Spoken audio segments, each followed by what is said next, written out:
ఆత్మబంధువులందరికీ ఆత్మ ప్రణామములు.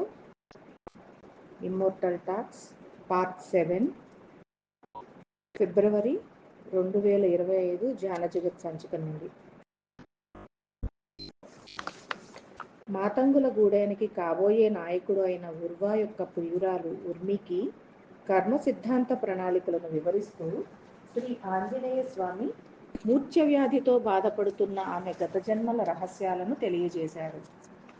ఈ క్రమంలోనే వారు ఆమె గత జన్మలోని మూర్ఛవ్యాధి యొక్క మూలాలను నిర్మూలించటానికి అశ్విని దేవతలతో కలిసి ఉర్మికి సూక్ష్మలోక శస్త్రచికిత్స అంటే ఆస్ట్రల్ సర్జరీ చేశారు.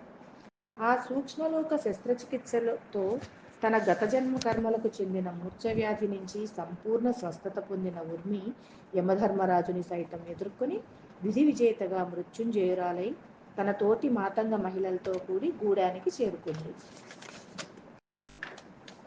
41 సంవత్సరాల క్రితం మాతంగుల గూడెనికి కాబోయే నాయకుడిగా హనుమంతుల వారు స్వయంగా ఎంపిక చేసిన ఉర్వా యొక్క పట్టాభిషేక మహోత్సవాన్ని నిర్వహించటానికి బాబా సుముహూర్తాన్ని నిర్ణయించారు.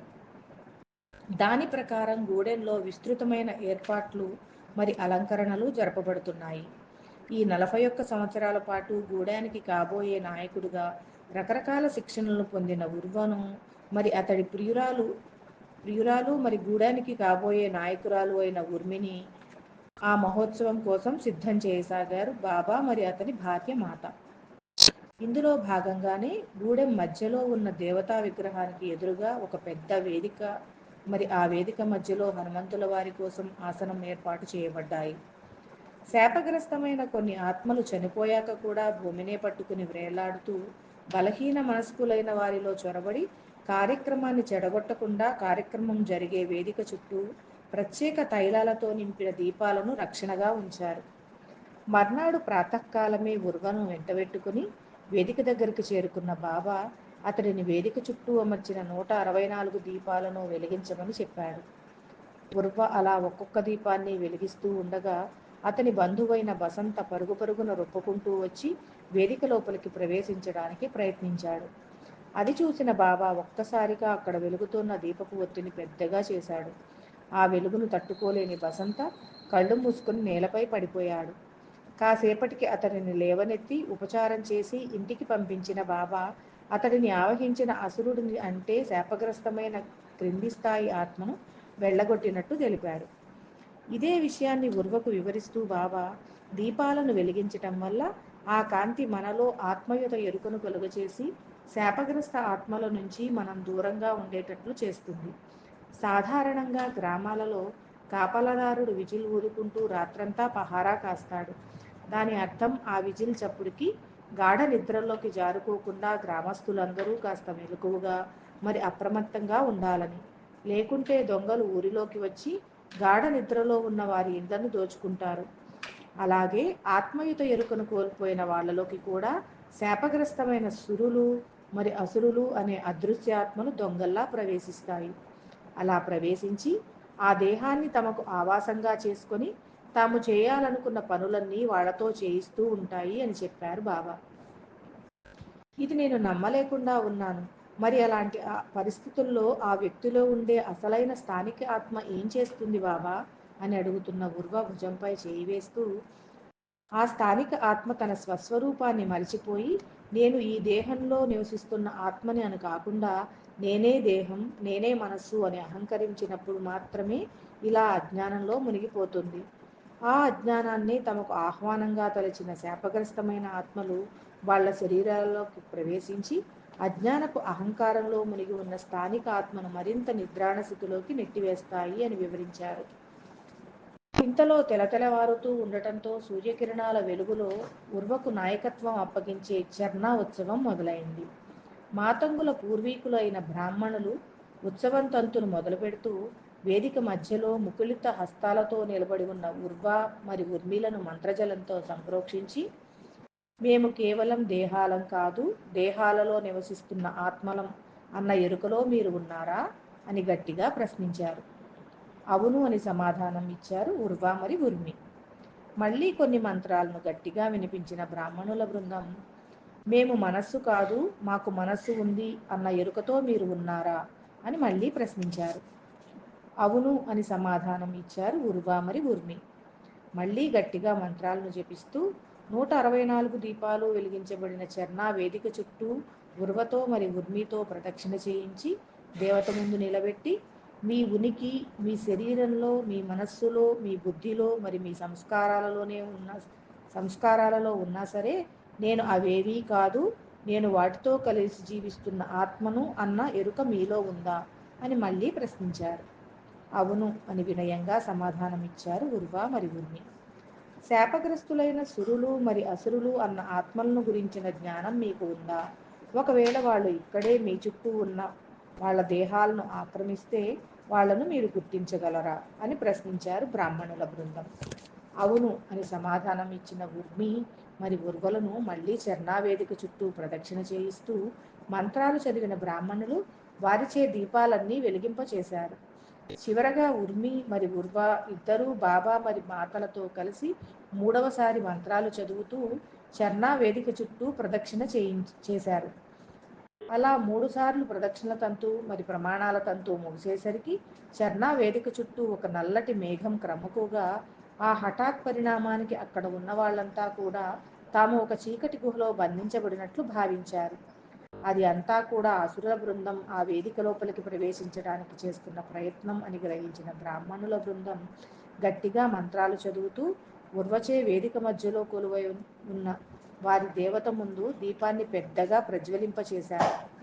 ఎర్రటి మంటలతో భగభగా మండుతోన్న దీపపు వెలుగులో వేదిక చుట్టూ ప్రహరీలా ఏర్పడిన అసురుల శక్తితో కూడిన నల్లటి మేఘాన్ని చీలిస్తూ సురులతో కూడిన తెల్లటి మేఘం వేదిక లోపలికి ప్రవేశించడం మొదలుపెట్టింది.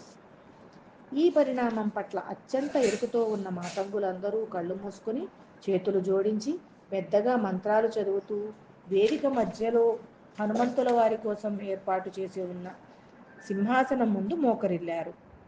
బ్రాహ్మణుల బృందం కూడా హనుమంతుల వారిని కీర్తిస్తూ తమ తెగకు చెందిన భజనలను ఆలపించసాగారు. అలా కొంత సమయం గడిచాక మాతంగులందరి హృదయాలను పులకరింపచేస్తూ నా ప్రియమైన శిష్యులారా కళ్ళు తెరవండి అన్న హనుమ స్వరం గంభీరంగా వినిపించింది. వెంటనే కళ్ళు తెరిచిన మాతంగులు వేదికపై తన ఆసనంలో కూర్చుని ఉన్న తమ గురువుకి సాష్టాంగ ప్రణామాలు చేసి తమ తమ స్థానాలలో కూర్చున్నారు. మాతంగులకు సరికొత్త నాయకుడుగా ఎన్నుకోబడిన ఉర్వ హనుమంతుల వారికి నమస్కరిస్తూ, దేవా, సురులు అసురులు అనబడే ఈ అదృశ్య శక్తులు ఎన్ని రకాలుగా మా దేహాల్లోకి ప్రవేశించగలరు? వారి నుంచి మేము ఎలా విముక్తి చెందాలి అని అడిగాడు.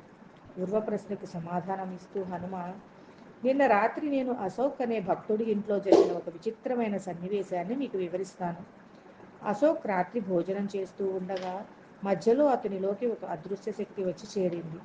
అది అతని భార్య గుర్తించలేకపోయింది, కానీ అతడు అన్నం మధ్యలో ఊరగాయ తీసుకునిరా అనగానే ఆశ్చర్యపోయింది.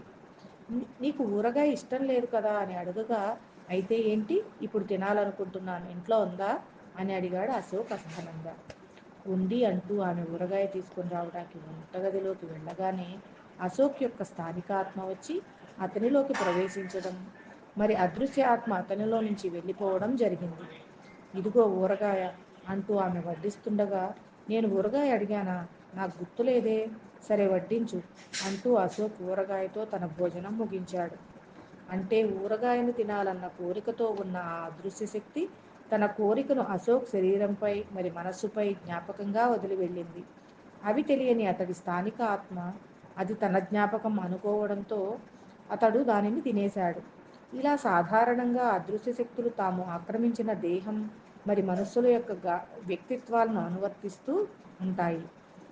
అందుకే స్థానికమైన ఆత్మలు అవి వదిలి వెళ్ళిన జ్ఞాపకాలు తమవే అనుకుంటాయి. ఒక్కోసారి ఆ అదృశ్య శక్తులు తాము ఆక్రమించిన దేహాల యొక్క మరి మనసుల యొక్క వ్యక్తిత్వాలలో చిన్న చిన్న మార్పులను కూడా కలగజేస్తూ ఉంటాయి.